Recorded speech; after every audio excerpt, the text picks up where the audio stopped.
अस्सलाम वालेकुम नाज़रीन, मैं हूं उज़मा खान रूमी और ये स्टूडियो है weekly round up with public का वो प्रोग्राम जिसके जरिए आप हासिल कर सकते हैं हफ्ते भर के सियासी हालात व वाक़यात की दुरुस्त आगही। सबसे पहले नजर डालेंगे हफ्ते भर की टॉप स्टोरीज पर। नैब कवानीन में तरामीम, हुकूमती इत्तेहाद के रहनुमाओं को बड़ा रिलीफ मिल गया। वज़ीर आज़म शहबाज शरीफ, हमजा शहबाज, राजा परवेज अशरफ और यूसुफ रजा गिलानी के खिलाफ करप्शन रेफरेंसेस एहतसाब अदालतों ने वापस कर दिए। वज़ीर आज़म शहबाज शरीफ ने शंघाई ताउन तंजीम के सरबराही इजलास के मौके पर चीनी सदर शी जिनपिंग से मुलाकात की। दोनों रहनुमाओं के दरमियान बाहमी एतमाद और इफ़हाम तफ़हीम के माहौल में खुशगवार बातचीत हुई। चीन के सदर शी जिनपिंग ने वज़ीर आज़म शहबाज शरीफ को अमलियत पसंदी और कारकर्दगी की हामिल शख्सियत करार दिया है। शंघाई ताउन तंजीम के रुकन ममालिक के रियासती सरबराही कौंसिल के इजलास में रूस से पाकिस्तान को गैस की फराहमी के मंसूबे पर काम करने पर तुर्किया और पाकिस्तान ने इत्तेफाक किया और दो तरफा तजारत के फरोग समेत तवीलुल मुद्दती मंसूबों के इम्कानात और अमल दरामद पर भी इत्तेफाक किया गया। शंघाई ताउन तंजीम का दिफा और सलामती के शोबों में ताउन को फरोग देने समेत दहशतगर्दी से निपटने के लिए मुश्तरका अमन कोशिशों, अमन मशकों के अज़्म का इयादा किया गया। सरबराही इजलास का एलामिया जारी कर दिया गया। रुकन ममालिक का तवानाई के शोबे में इंफ्रास्ट्रक्चर बेहतर बनाने, ग्लोबल एनर्जी के शफाफ निज़ाम की तश्कील और पेरिस माहौलियाती मुआहदे को नाफिज करने का भी मुतालबा। मुल्क भर में सैलाब की तबाहकारियां जारी। NDMA के मुताबिक बारिशों और सैलाब से मजीद 37 अफराद लुत्मा अजल बने। अमवात की मजमूई तादाद 1545 हो गई। 12,850 अफराद जख्मी हैं। सिंध में सबसे ज्यादा 678 हलाकतें रिपोर्ट हुई। सैलाब से मजमूई तौर पर 19,21,000 से जायद मकानात मुकम्मल और जुज़वी तौर पर तबाह हुए।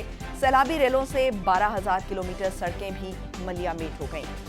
एडिशनल सेशन जज ज़ेबा चौधरी को धमकियों से मुताल्लिक केस में इंसदाद दहशतगर्दी की अदालत ने इमरान खान की अबूरी जमानत में 20 सितंबर तक तौसी कर दी। इमरान खान के वकील के बयान पर स्पेशल प्रोसिक्यूटर ने कहा कि ये कहाँ लिखा है कि तफ्तीश में मुल्जिम के बजाय वकील पेश हो जाए। ये तफ्तीशी अफसर पर ही मुनहसर है कि वो तफ्तीश का क्या तरीक़ाकार इख्तियार करे। Gilgit Baltistan supreme appellate court के साबिक चीफ जज राना शमीम बयान हल्फी से मुनहरिफ हो गए। राना शमीम ने इस्लामाबाद हाई कोर्ट में नया मुआफ़ीनामा दाखिल करा दिया। पुराने बयान हल्फी में दर्ज अल्फाज वापस ले लिए। डॉलर की ऊंची उड़ान। एक हफ्ते में इंटरबैंक में डॉलर 8 रुपए 66 पैसे महंगा हुआ। गुज़श्ता हफ्ते में इंटरबैंक में डॉलर 228.18 रुपए से बढ़कर 236.84 रुपए पर बंद हुआ। ओपन मार्केट में डॉलर 6.50 रुपए महंगा हुआ। डॉलर 234.50 रुपए से बढ़कर 241 रुपए पर पहुंच गया। अमरीकी डॉलर की हफ्तावार रिपोर्ट भी जारी। और खेलों के मैदान से अच्छी खबर, इंग्लैंड की क्रिकेट टीम का 17 बरस बाद पाकिस्तान का दौरा। इंजरी के बायस इंग्लिश टीम के कप्तान जॉस बटलर का सीरीज में न खेलने का इम्कान। दोनों टीमों के दरमियान 7 T20 मैचेस की सीरीज का पहला टाकरा 20 सितंबर को कराची के नेशनल स्टेडियम में होगा। नाज़रीन, बढ़ेंगे हम अपनी पहली स्टोरी की तरफ और वो ये है कि गुज़श्ता रोज़ पेमरा ने निजी चैनल्स की नशरियात 3 रोज़ के लिए बंद कर दी थी। मौसर ताख़ीरी निज़ाम न होने के इल्ज़ामात लगाकर ये नशरियात रोकने के अहकामात जारी किए थे, जिस पर जो सहाफ़ियों की एक तंजीम है उसकी जानिब से एहतजाज किया गया था और ये नशरियात की बंदिश को इस्लामाबाद हाई कोर्ट में चैलेंज करने का ऐलान किया गया था। और जिसके बाद इस्लामाबाद हाई कोर्ट ने निजी न्यूज़ चैनल को बहाल किया, उसकी नशरियात बहाल करने का हुक्म जारी किया और पेमरा को नोटिस जारी करते हुए जवाब तलब कर लिया। इस पर बात करेंगे। नाज़रीन, हमारे साथ इस वक्त मौजूद हैं साबिक चेयरमैन पेमरा अबसार आलम साहब। अबसार आलम साहब, बहुत शुक्रिया आपके वक्त का। अबसार साहब, आइन का आर्टिकल 19 हमें इजहार राय की आज़ादी देता है, लेकिन हम देखते हैं कि कहा यह जाता है कि इजहार आज़ादी तो है, इजहार राय की आज़ादी तो है, लेकिन उस पर कुछ कदगने हैं, कुछ जो है रिस्ट्रिक्शंस हैं। कुछ रोज़ कबल भी जो इस्लामाबाद हाई कोर्ट के चीफ जस्टिस हैं उन्होंने भी कहा कि मादर पिदर आज़ादी आपको नहीं दी जा सकती। तो ये कदगने समझ में नहीं आती, कैसे डिफाइन होंगी ये बात आपकी बड़ी बिल्कुल ठीक है और अच्छा सवाल आपने किया कि कदगने जो हैं ये समझ नहीं आती। ये किसी की भी समझ में नहीं आ रही कई सालों से, जब से ये बनी है और जब से ये आर्टिकल लिखा गया है। उसकी वजह यह है कि कभी भी कोर्ट ने कोशिश तो की है इनको एक्सप्लेन करने की, लेकिन जाहिर है एक जो राय होती है, जो ओपिनियन होती है, उसको डिफाइन करना, उसकी भी डेफिनेशन देना वो साइंटिफिकली नहीं हो सकता, पॉसिबल नहीं है। तो कहीं ना कहीं तो इसमें फ्लेक्सिबिलिटी होनी चाहिए और होगी भी, कि आप अगर या मैं कोई ओपिनियन दे रहे हैं तो वो जो गिवन पैरामीटर्स हैं उस आर्टिकल 19 के वो उसके खिलाफ या उसके हक में या उसके मुताबिक हो तो और फिर हर जज की जजमेंट भी मुख्तलिफ होती है। बाज़ लोगों के नज़दीक कुछ कहे गए अल्फाज जो हैं वो उस आइन के आर्टिकल के मुताबिक होते हैं, बाज़ के नज़दीक वो नहीं होते। तो ये जाहिर है ये इसको क्वांटिफाई नहीं किया जा सकता जैसे आप किसी और प्रोडक्ट को करते हैं, किसी कमोडिटी को क्वांटिफाई कर देते हैं कि जी ऑगरा करती है, जैसे वो भी एक रेगुलेटर है, वो पेट्रोल 1 लीटर का इतने रुपीस का होना चाहिए। ये तो एक आम और आसान सा काम है, किया जा सकता है। लेकिन ये जो आपने अल्फाज बोले हैं ये तज़हीक है या नहीं है आर्म फोर्सेस की या जुडिशरी की, इसका फैसला तो किसी और ही अथॉरिटी ने करना होता है या अदलिया ने करना होता है। उसमें आके फिर जाहिर है उसकी जो डेफिनेशन है या उसकी इंटरप्रिटेशन है उस पे अगेन डिफरेंस ऑफ ओपिनियन हो जाता है जिससे इख्तिलाफात है। तो अब सर साहब मादर पिदर आज़ादी है क्या, इसका मतलब क्या है? क्योंकि हम ये देखते हैं कि यूजुअली कुछ खास इदारों के मुतालिक अगर आप बात करते हैं तो देन जो है वो एक्शन ले लिया जाता है और ये कहा जाता है कि मादर पिदर आज़ादी आपको नहीं दी जा सकती। लेकिन बहुत सारी ऐसी चीज़ें हैं जो तहजीब के दायरा कार में जो है वो नहीं आती, लेकिन उनको जो है वो छूट दे दी जाती है। बस यही तो हमारे मुल्क में दोगली पॉलिसी है जिसकी वजह से आज हम स्टेज पे हैं जिस पे हैं। मैं इस बात से मुत्तफिक हूँ कि मादर पिदर आज़ादी नहीं होती है, ना होनी चाहिए। पूरी दुनिया में कहीं भी मादर पिदर आज़ादी नहीं है। लेकिन क्या ये जब आप ये बात कह देते हैं तो इसके बाद आप सिलेक्टिव तो ना हो ना, इसके बाद फिर मादर पिदर आज़ादी आपके लिए भी नहीं होनी चाहिए और आपके खिलाफ भी नहीं होनी चाहिए, मेरे खिलाफ भी नहीं होनी चाहिए, किसी इदारे के खिलाफ भी नहीं होनी चाहिए। लेकिन ये तो नहीं है ना कि आप सियासत में हिस्सा ले कोई इंसान, चाहे वो कहीं भी बैठा हो, और फिर उससे सवाल ना हो। ये सवाल तो होगा अगर तो आप सियासत में हिस्सा नहीं ले रहे और फिर भी तनकीद हो रही है तो वो चाहे पैमरा का चेयरमैन हो, उसके खिलाफ भी तनकीद जब हो रही होती है तो गलत होता है। वो ऑगरा का चेयरमैन है, वो स्टेट बैंक का गवर्नर, किसी भी रेगुलेटर के खिलाफ या किसी भी आम आदमी के खिलाफ या किसी एंकर के खिलाफ या जर्नलिस्ट के खिलाफ या फीमेल जर्नलिस्ट के खिलाफ अगर कोई तोहमत लगाई जाती है, झूठा इल्जाम लगाया जाता है, फेक न्यूज दी जाती है तो वो उतनी ही कंडेमेबल और क्रिमिनल एक्टिविटी है जितनी किसी जज या जर्नल के खिलाफ। तो मैं तो इससे बिलीव करता हूँ और इस रूल को लीगली और एथिकली जब तक हम इम्प्लीमेंट नहीं करेंगे इन इलेक्शन स्पिरिट, हम इस झगड़े से बाहर नहीं निकल पाएंगे। तो ये जो है ये ताली एक हाथ से बजने वाली नहीं है, ये दोनों हाथों से बजानी पड़ेगी। जिन लोगों पे इल्जाम है कि वो सियासत में हिस्सा लेते हैं बजाय इसके कि उनको मना किया गया है, अगर वो सियासत में हिस्सा लेंगे तो उन पे तनकीद भी होगी, उनसे सवालात भी पूछे जाएंगे। और दूसरी तरफ जो सरकार में रह के लोग अपना काम आइन और कानून के मुताबिक करते हैं लेकिन उनके खिलाफ झूठा प्रोपेगेंडा किया जाता है, फिर उनके खिलाफ भी एक्शन होना चाहिए ना। इज्जत तो सबकी साझी है। ये तो नहीं हो सकता कि आप एक खास महकमे के लिए काम कर रहे हैं तो आपकी इज्जत ज्यादा है और आप एक सिविलियन महकमे के लिए काम कर रहे हैं तो आपकी इज्जत कम है, आपकी फैमिली की इज्जत कम है, आपके बच्चों की सिक्योरिटी कम है। ये नहीं होना चाहिए। ऐसी डिस्क्रिमिनेशन आज़ाद कौमों में या आज़ाद मुल्कों में नहीं चलती, ना ही होनी चाहिए। सही। तो आप चूंकि पैमरा के हेड रह चुके हैं तो सहाफ़त में जो ये मादर पिदर आज़ादी की बात की जाती है, खुसूसन सहाफ़ियों को ये लफ्ज़ जो है वो ज़्यादा सुनना पड़ता है कि मादर पिदर आज़ादी नहीं दी जा सकती आपको। तो कहीं ये डिफ़ाइन हो जाना चाहिए या कहीं पैमरा में कुछ डिफ़ाइन है कि मादर कौन है और पिदर कौन है और इस बाउंड्री से बाहर आप नहीं जा सकते? क्या कुछ बाउंड्रीज हैं?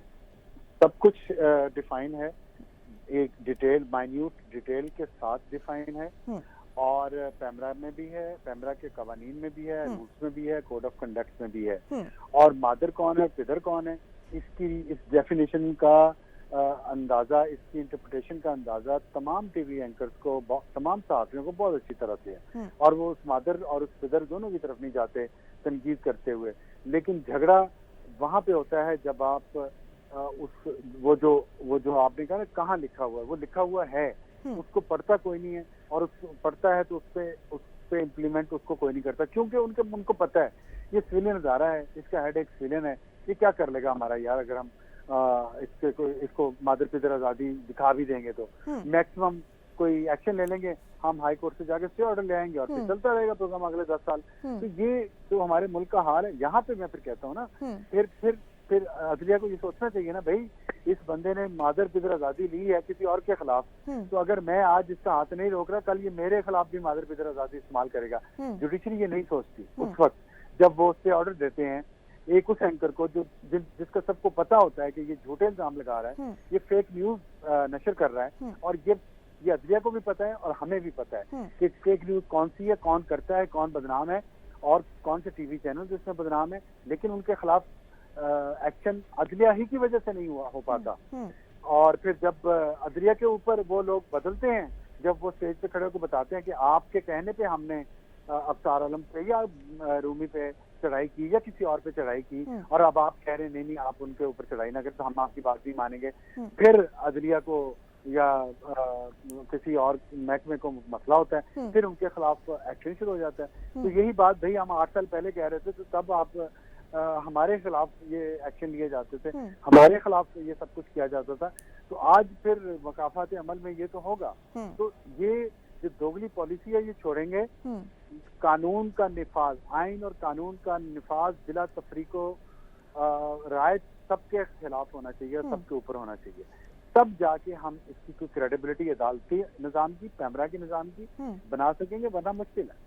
सही। तो अबसार साहब, मंटो पर हमने देखा था कि कुछ केसेस चलते थे और उस वक्त की जो पैमरा है वो उस पर कुछ रिएक्ट करती थी, लेकिन वो इश्यूज़ कुछ और थे। लेकिन अब हमारे जो मौज़ूआत हैं या हमारे जो इश्यूज़ हैं, हमारे इश्यूज़ वो नहीं है, हमारे मसाइल कुछ और हैं। हमारी जो कदगनें आती हैं हमारे अल्फाज के चुनाव पे आ जाती हैं। तो अल्फाज के चुनाव को कैसे डिफ़ाइन किया जाएगा? मतलब आप एक ये तो समझ में आती है बात कि एक तहज़ीब के दायरा कार में बात आती है और एक बदतमीज़ी में आती है। ये आम इंसान इसमें वाज़ेह फ़र्क कर सकता है, वाज़ेह तमीज़ कर सकता है। तो ये जो ख़ास किस्म के अल्फाज के चुनाव है, इसको किस तरह से डिफ़ाइन किया जाएगा फिर, कि अगर आपने उस दायरे कार से आगे नहीं निकलना, दायरे कार से बाहर नहीं निकलना, जी कैसे किया जाएगा? पहला जो आपने वो बात की है ना, वो उस मंटू जो है वो तो एक फिल्म थी, और फिल्म के साथ पैमरा का कोई लेना देना नहीं है कि फिल्म में क्या दिखाया जा रहा है, क्या नहीं दिखाया जा रहा। पैमरा का काम तो सिर्फ रेडियो और टीवी चैनल हैं, ये केबल पे जो और चैनल बाहर मतलब उस किस्म के सेंसर वाले इश्यूज हमारे नहीं है।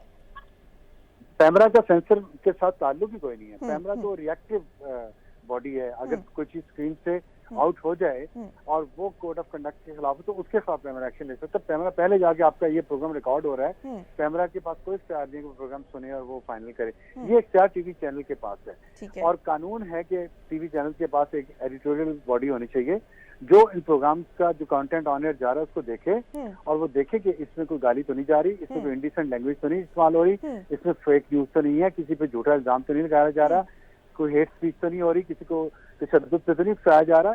ये उस एडिटोरियल कमेटी का काम है जो टीवी चैनल की अपनी होती है। और उसके बाद ये काम एंकर का खुद भी है। तमाम सहाफ़ी जब अपनी खबर अखबारात में रिपोर्ट करते थे तो वो फाइल करते थे तो वो अल्फाज का चुनाव बहुत अच्छे तरीके से करते थे। अभी भी आप देख लें, आप हो या कोई और एंकर हो, मैं भी हूँ, मैं भी जब एंकर था हमें पता था किसके खिलाफ हम अल्फाज हम अपनी जुबान काट लेते थे, अल्फाज नहीं निकलने देते थे 2-3 इदारों के खिलाफ।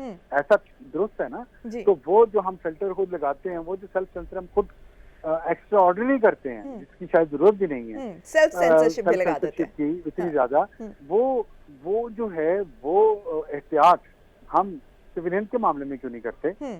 हम सिविलियन ऑफिसर, सिविलियन वज़रा के बारे में क्यों नहीं करते? सिविलियन हुकूमतों के बारे में क्यों नहीं करते? आप उन पे जितने मर्जी क्वेश्चंस करें, जितनी मर्जी तनकीद करें, जितने मर्जी उनके स्कैंडल्स लेके आए, लेकिन स्कैंडल सच्चा होना चाहिए, दूसरे का वर्जन होना चाहिए। और अल्फाज का चुनाव ये नहीं होना चाहिए कि आप किसी को गद्दार डिक्लेयर कर दें टीवी पे बैठ के, जुर्म है गद्दार कहना, किसी को कुफर का फतवा देना, गुस्ताखे रसूल कहना, गुस्ताख अल्लाह कहना। ये एंकर के पास अथॉरिटी कोई नहीं है, ना किसी टीवी चैनल के पास। ये चाहे वो टीवी चैनल किसी वलीउल्लाह ने निकाला हो या तो स्मगलर और 2 नंबर पैसे से टीवी चैनल निकाल के लोगों पे गद्दारी और कुफर के फतवे लगा रहे होते हैं। ये कहाँ का असूल है? ये नहीं होना चाहिए। और जहाँ पे नहीं लगाना होता वहाँ सच भी हो तो बोलते हुए जुबान लुढ़क जाती है। अब ये चीज है, ये खुद आपके अंदर, मेरे अंदर एक सेंसर लगा हुआ है, एक एहतियात लगी हुई है, हमारे अंदर वो तमीज तहजीब मौजूद है। अच्छा अबसार साहब, एक लास्ट क्वेश्चन कि पैमरा का इदारा होना चाहिए और जो इस फॉर्म में मौजूद है क्या इसी सूरत में होना चाहिए? शॉर्ट आंसर कीजिएगा। देखिए, शॉर्ट आंसर ये कि मीडिया की इंडस्ट्री है, पूरी दुनिया में हर इंडस्ट्री का एक रेगुलेटर होता है। मीडिया पाकिस्तान में मीडिया इंडस्ट्री का रेगुलेटर है, तो इसकी जस्टिफिकेशन है, ये कोई ऐसी हवा में नहीं बना हुआ और ये होना चाहिए। लेकिन इसकी फंक्शनिंग जो है वो तभी बेहतर होगी जब इसकी क्रेडिबिलिटी मजबूत होगी, और वो उसका कोई मैकेनिज्म ऐसा बनाना चाहिए कि जो उसका हेड है, जो उसके अथॉरिटी के बाकी मेंबर हों, वो कंसेंसस ना भी हो तो एक ऐसे प्रोसेस के लिए जिस प्रोसेस से किसी को इतराज ना हो, और फिर वो जो है उसको अगर लॉ में कोई तब्दीली लानी है तो पार्लियामेंट लेके आए, इसमें कोई ऐसी बुरी बात नहीं है। लेकिन वो तब्दीली वन साइडेड, खुफिया, छुप के, किसी के कहने पे, किसी की ख्वाहिश पे नहीं होनी चाहिए। वो स्टेक होल्डर के साथ मुसलसल मुज़ाकरात करके, चाहे उसमें 1 साल लगे या 2 साल लगे, फिर वो तब्दीली लानी चाहिए। ठीक, बहुत शुक्रिया आप सारा आलम साहब हमारे साथ। नाज़रीन, ब्रेक का कहा जा रहा है, ब्रेक से वापस आएंगे और फिर अगले टॉपिक पर बात करेंगे। Stay tuned.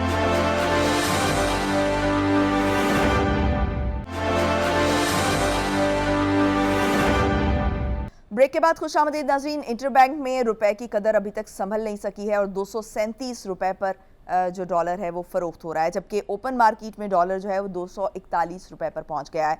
ये जो फ़र्क देख रहे हैं हम इंटरबैंक में और ओपन मार्केट में, तकरीबन ये 4.25 रुपए का फ़र्क आ रहा है। ये फ़र्क क्यों आ रहा है, इसकी वजूहात क्या हैं, और ये फ़र्क हमारी माशी जो कंडीशंस हैं उस पर किस तरह से असरअंदाज होता है, इस पर हम बात करेंगे। हमारे साथ इस वक्त मौजूद हैं नाज़रीन, तमाम तर मुआशी सूरत हाल पर बात करने के लिए हमारे साथ इस वक्त मौजूद हैं डॉक्टर फ़र्रुख सलीम साहब, माहिर मुआशियात हैं। डॉक्टर साहब, बहुत शुक्रिया आपके वक्त का। डॉक्टर साहब, हम देख रहे हैं कि डॉलर मुसलसल बढ़ता जा रहा है, अगरचे कि जो IMF है उससे हमें कर्ज़ भी मौसूल हो चुका है, और मज़ीद ये भी कहा जा रहा था कि IMF की जैसे ही किस्त मौसूल होगी उसके बाद वर्ल्ड बैंक और जो एशियन बैंक है और दीगर जहाँ से हम एक्सपेक्ट कर रहे थे कि वहाँ से जो है वो हमें कर्ज़ मिल जाएगा, उसके बाद सूरत हाल कुछ बेहतर हो जाएगी। लेकिन हम बेहतर नहीं देख रहे, हम ये देख रहे हैं कि डॉलर जो है वो मुसलसल बढ़ता जा रहा है और ऑब्वियसली उसके इम्पैक्ट्स जो हैं वो हमारे दीगर जो हमारी अशिया खुरोनोश हैं और दीगर अशिया जो हैं वो उन पर भी डायरेक्ट पड़ते हैं। देखिए, जब भी हम डॉलर की बात करते हैं पाकिस्तान के अंदर, तो हमारे यहाँ 2 मार्केट चल रहे हैं। एक जिसको हम ओपन मार्केट कहते हैं, जिसमें आप, मैं, दूसरे पाकिस्तानी किसी मनी चेंजर के पास जाते हैं $100 खरीदने के लिए, बेचने के लिए, और एक है इंटरबैंक मार्केट। जो ओपन मार्केट है वो बहुत छोटी सी मार्केट है, वो कोई 25-30 मिलियन डॉलर की मार्केट है, और उसमें भी रुपया बड़ी तेजी से गिर रहा है। और जो इंटरबैंक मार्केट है वो बहुत बड़ी मार्केट है, वो कोई 300-350 मिलियन डॉलर रोजाना की मार्केट है, उसमें भी रुपया बड़ी तेजी से गिर रहा है। एक चीज जो बड़ी वाज़ेह हो गई है कि इंटरबैंक और ओपन मार्केट में जो फर्क है रुपए का, रुपए की कीमत का, वो तारीखी तौर पे 2-3 रुपए हुआ करता था। वो मैं पिछले कुछ हफ्तों से देख रहा हूँ कि वो 10, 12, 13, 14 रुपए तक भी पहुंच जाता है।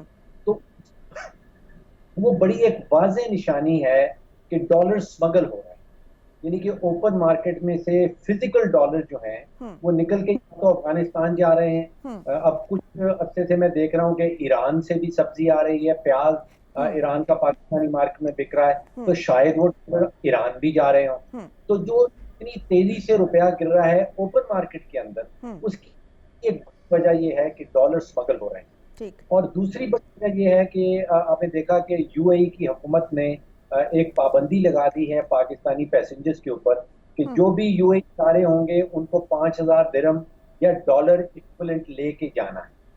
अब मैं देख रहा था कि तकरीबन 21 फ्लाइटें रोजाना की जाती हैं, और अगर फ्लाइटों में आप समझिए 200-250 पैसेंजर चले जाएं और वो हर 250 पैसेंजर के पास 5,000 दिरहम हो, तो देखिए कितने लाखों दिरहम जो है वो रोजाना के जो है वो पाकिस्तान से बाहर चले जाते हैं। तो रुपया गिर रहा है ओपन मार्केट में इन 2 वजूहात की बुनियाद के ऊपर। अब इंटरबैंक के ऊपर, यहाँ बहुत बड़ी मार्केट है, वहां पे इंपोर्टर्स आते हैं डॉलर खरीदने के लिए, क्योंकि उन्होंने 80 बिलियन की इंपोर्ट लानी होती है, और एक्सपोर्टर्स उस मार्केट में जाते हैं अपने डॉलर बेचने के लिए, और वो जो बेचने के लिए डॉलर आते हैं वो है 30-31 अरब, जो खरीदने बैठे हैं उनको चाहिए 80 अरब। तो आप सोचिए कितना बड़ा जो तजारती खसारा है वो प्रेशर डालता है रुपए के ऊपर। फिर अब आपने कहा कि $1 बिलियन हमने वसूल कर लिया IMF से, के बाद फर्क नहीं पड़ा। वो $1 बिलियन से हमारे जो स्टेट बैंक के ज़खायर हैं वो अब कहीं पहुंचे हैं $8 अरब में। और $8 अरब का मतलब ये है कि 5 या 6 हफ्ते की इंपोर्ट, क्योंकि हम 6 अरब की तो महीने की इंपोर्ट कर लेते हैं, तो वो स्टेट बैंक के रिजर्व भी इतने लो हैं, डॉलर्स की इतना संगीन फुकदान है। तो मुझे तो फ्रैंकली महसूस ये हो रहा है कि कुछ अरसे में किसी किस्म की फाइनेंशियल इमरजेंसी डिक्लेयर करनी पड़ेगी। तो डॉक्टर साहब कौन से लूप होल्स आप देख रहे हैं इस वक्त? एक तो आपने कहा कि जो डॉलर है वो स्मगल हो रहा है, एक तो ये रीज़न आपने बताई। इस वक्त ओवरऑल जो हमारी इकोनॉमी है, क्योंकि हमने इंपोर्ट्स पे कट लगाया, इंपोर्ट्स अपनी कम की, एक्सपोर्ट्स जो हैं अगरचे हम बढ़ाने में उस तरह से करके नाकाम रहे हैं, लेकिन जितनी चल रही थी उतनी तो चल रही हैं एक्सपोर्ट्स, कम नहीं हुई हैं। तो क्या वजह है, कहाँ कहाँ पर लूप होल्स मौजूद हैं जिनको कवर किया जाना चाहिए फौरी तौर पर, ताकि हम डिफ़ॉल्ट की तरफ ना जाएं? देखिए, सबसे बड़ी हमारी इंपोर्ट जो है वो ईंधन की है। वो पेट्रोल, डीजल, कोयला, एलएनजी, कोई 18-19 बिलियन डॉलर का हम तेल मंगवा लेते हैं, 2-2.5 बिलियन डॉलर का कोयला आ जाता है, 2.5-3 बिलियन का एलएनजी ले लेते हैं जिसकी कदर को पेमेंट करनी है। तो पहला जो मेजर है अंडर सम फाइनेंशियल इमरजेंसी, वो तो है ईंधन बचाने की कोई तरीकाकार, यानी कि तवानाई की बचत, तवानाई की कभी इस्तेमाल करें। वो सबसे बड़ा सेक्टर हमारा पावर सेक्टर का है। बहुत बड़े बड़े हमारे बिजली के प्लांट्स लगे हुए हैं जो बहुत ही इनएफिशिएंट है। इनएफिशिएंट का मतलब वो बहुत ज्यादा ईंधन इस्तेमाल करते हैं और थोड़ी सी बिजली निकालते हैं, तो वहां की करेक्शन करनी होगी। फिर इंडस्ट्रियल सेक्टर में बहुत सारी बिजली जाया हो रही है। हमारा डोमेस्टिक सेक्टर जो है उसमें हम बिजली जाया करते हैं। तो एक तो ये इमरजेंसी बेसिस के ऊपर तवानाई को किस तरह बचाने हैं ताकि वो 20-22 बिलियन डॉलर की जो हम इंपोर्ट करते हैं उसको किस तरह कम करें। दूसरा मैं समझता हूँ कि जो हमारे हमसाया मुल्क हैं उनसे तिजारत खोलनी पड़ेगी या खोलनी चाहिए, पाकिस्तानियों के मफाद में होगा। बहुत सारी ऐसी चीजें हैं जो हम दूर दराज ममालिक से मंगवाते हैं, जो कि हमारे हमसाया ममालिक में अवेलेबल हैं, लेकिन वहाँ पे हमने पाबंदी लगा रखी। एक और जो नेशनल फाइनेंस अवार्ड है, जिसमें 56% जो हमारी सेंट्रल गवर्नमेंट इकट्ठा करती है वो सूबों को बांट देती है, उसमें किसी किस्म की तब्दीली लाना जरूरी हो। और उसकी वजह यह है कि 4,000 अरब का जो हमारा डेट सर्विसिंग है, जो हम सूद की मद में पे करते हैं, वो सारा का सारा बोझ जो है वो सेंट्रल गवर्नमेंट के ऊपर, वो विफाकी हुकूमत के ऊपर डाल दिया जाता है। हालांकि जो कर्जे लिए गए थे वो तो सारे पाकिस्तान के लिए गए, अब सारे पाकिस्तान ने कर्जाजात इस्तेमाल किए, लेकिन सारा बोझ जो है वो हम सेंट्रल गवर्नमेंट में डाल देते हैं, उसके पास पैसे नहीं है। फिर जो दिफा का 1500 अरब का बजट है वो सारा का सारा बजट जो है वो विफाक के ऊपर डाला जाता है। हालांकि दिफा जो है वो तो पूरे पाकिस्तान का किया जा रहा है। तो जैसे मैंने शुरू में कहा कि किसी किस्म की मुझे महसूस हो रहा है कि फाइनेंशियल इमरजेंसी लगाने की जरूरत पड़ेगी, जिस इमरजेंसी के तहत ये सारे इकदाम लिए जाएं। तो क्या जो इकोनॉमी है उसको कॉन्ट्रैक्ट करना पड़ेगा? देखिए, वो हमारे बस की बात नहीं, वो तो कॉन्ट्रैक्ट कर ही रही है, और न सिर्फ पाकिस्तान की मईशत कॉन्ट्रैक्ट कर रही है, वो इस वक्त दुनिया भर की जो कर रही है वो कॉन्ट्रैक्ट कर रही है। देखिए, पाकिस्तान एक आलमी मालियाती निजाम का हिस्सा है, हम दुनिया का एक हिस्सा है। जो दो प्रॉब्लम पूरी दुनिया को आ रहे हैं, वो एक महंगाई का है और दूसरा वो जो यूक्रेन की जंग चल रही है वो बहुत बड़ा मसला है। तो आप सोचिए, बरतानिया जैसे मुल्क में महंगाई का 40 साल का रिकॉर्ड टूट गया है। अमेरिका में कोई 42 साल का रिकॉर्ड महंगाई का टूट गया है। पाकिस्तान में 47 साल का रिकॉर्ड यहाँ पे टूटा, यानी कि 47 साल पहले कहीं 25% की महंगाई शरह गई थी और अब हम वो 27 पे चले गए हैं, वो भी टूट। तो महंगाई तो पूरी दुनिया में है।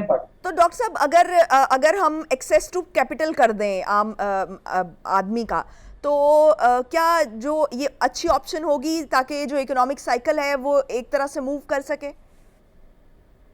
मैं समझ नहीं पाया, अगर दोहरा दें। एक्सेस टू कैपिटल कर दें, जैसे मतलब बैंक्स हैं वो इजी लोन्स देना शुरू कर दें ताकि लोग जो हैं वो कम इंटरेस्ट रेट कम कर दें, क्योंकि ये कहा जाता है कि इंटरेस्ट रेट कम करेंगे तो जो सरमायाकार है वो सरमायाकारी की तरफ आएंगे, इन्वेस्टर्स इन्वेस्ट करना शुरू कर देंगे, और जैसे ही इन्वेस्टमेंट आएगी तो फिर जो है वो एक इकोनॉमी का साइकिल चलना शुरू हो जाएगा। देखिए, इसमें प्रॉब्लम ये है कि पाकिस्तान के अंदर जो सबसे बड़ा कर्जाजात वसूल करने वाला इदारा है वो हुकूमत पाकिस्तान। जो 22 करोड़ पाकिस्तानी मिलके सेविंग करते हैं, वो आपके पास टोटल कैपिटल है, जिस कैपिटल की आप जिक्र कर रही हैं, उसमें से तकरीबन 80-90% तो हुकूमत खा जाती है। हुकूमत आती है कर्जा लेने के लिए, बैंक हमेशा प्रेफर करते हैं कि जी हुकूमत को कर्जा देंगे क्योंकि वापसी जो है वो कंफर्म्ड है। तो जब तक हुकूमत इतना बड़ा बजट का खसारा करेगी, जब तक हुकूमत मार्केट में है, आपके 80-90% जितनी भी सेविंग है, जो भी कैपिटल एग्जिस्ट करता है, उसको वो उधार लेने के लिए तैयार रहती है। तो उस वक्त तो बैंक आपको, मुझे और दूसरे लोगों को कर्जा देने के लिए तैयार नहीं। तो कहीं ना कहीं तो जो है वो लोगों को कर्जा मिलना चाहिए ना, क्योंकि कहीं ना कहीं जो गवर्नमेंट है, गवर्नमेंट भी लोन पे चल रही है। लोन जो है वो आपने बाद में, क्योंकि अपना लोन है वो तो पेंडिंग भी किया जा सकता है, वो लाजमी नहीं है कि आप उसी वक्त दें, वो आप पेंडिंग में भी रख सकते हैं। लोगों से आप जल्द वसूल भी कर सकते हैं, साथ ही वसूली शुरू हो जाती है अगले महीने से।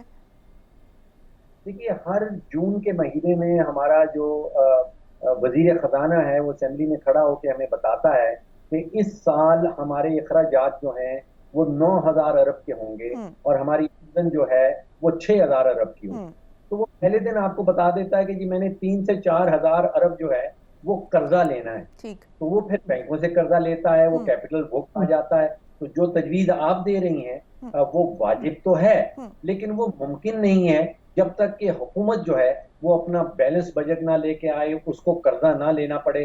जब बैलेंस बजट सामने आएगा तो फिर वो कैपिटल जो है वो आम आदमी के लिए, और जो एंटरप्रेन्योर है, जो नया बिजनेस शुरू करना चाहता है, जो नई मिल लगाना चाहता है, उसके लिए अवेलेबल हो। सही, ठीक, बहुत शुक्रिया डॉक्टर फारूक से हमारे साथ मौजूद थे। नाज़रीन, ब्रेक पे जाएंगे, ब्रेक से वापस आएंगे और फिर अगले टॉपिक पर बात करेंगे। Stay tuned.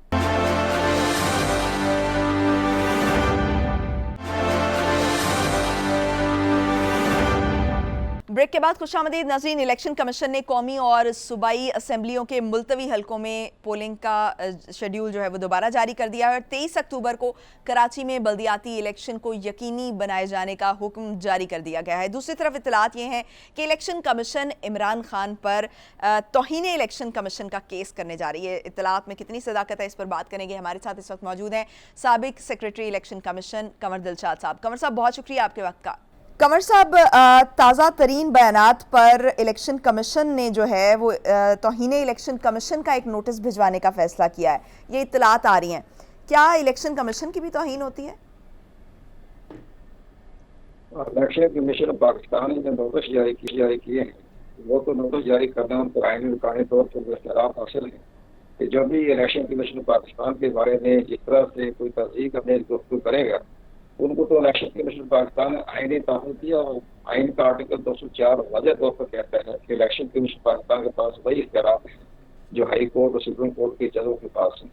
लेकिन इससे बड़ी अहम बात जो है वो जनरल परवेज मुशर्रफ के ज़माने में वाक़या पेश आया था। जनरल परवेज मुशर्रफ साहब ने ऑर्डिनेंस के जरिए, जो बाद में 17वीं अमेंडमेंट में, 18वीं अमेंडमेंट में, 22वीं अमेंडमेंट में, अभी तक उसको आइन का हिस्सा बना दिया गया, उसमें उन्होंने ये कहा था कि सेक्शन 203 लगा था उसमें 200 बहुत इंपॉर्टेंट है, वो 2023 ऑर्डिनेंस 2023 का सेक्शन 203 के अगर किसी जज के खिलाफ, इलेक्शन कमीशन के खिलाफ जो भी कोई तस्दीक करने की कोशिश करेगा तो उसको इस ऑर्डिनेंस के जरिए उसको सजा दी जाएगी।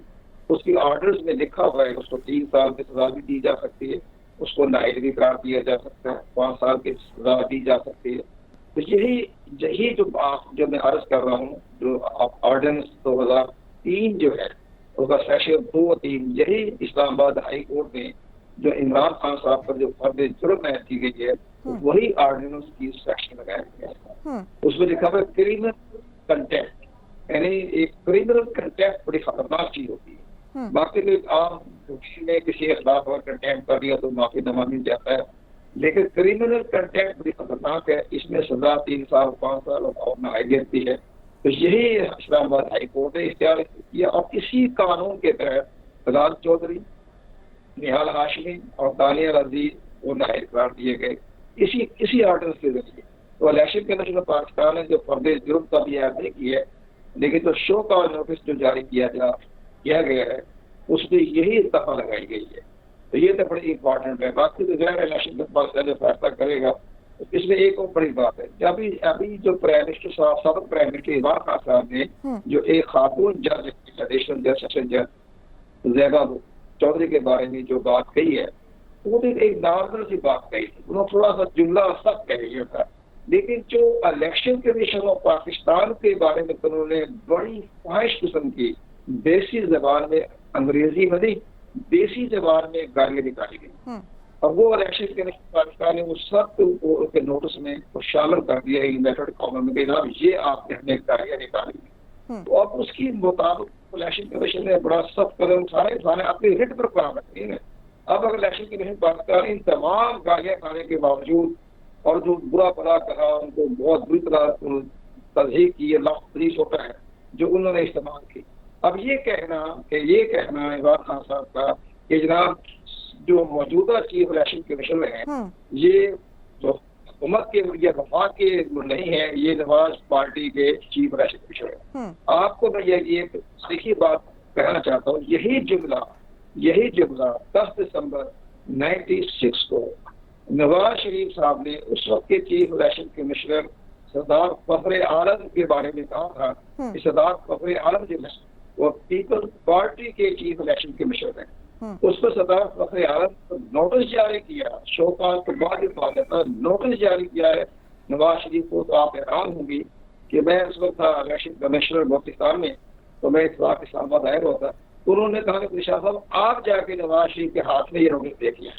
तो मैंने वो नोटिस वो उनको शहर सैयद के सामने बैठे हुए थे नवाज शरीफ साहब, मैंने उनको उनके हवाले कर दिया।